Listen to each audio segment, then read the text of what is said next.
લગભગ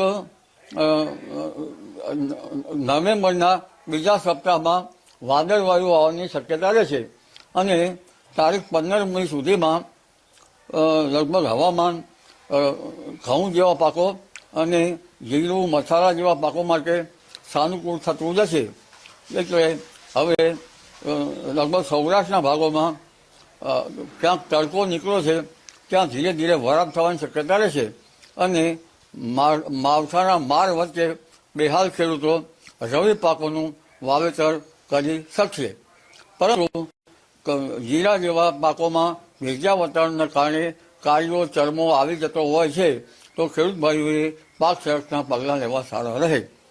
ત્યારબાદ તારીખ 18 નવેમ્બરથી બંગાળ ઉપસાગરમાં હલચલ જોવા મળશે અને 18 બાદ ધીરે ધીરે ચક્રવાત ઉદ્ભવશે.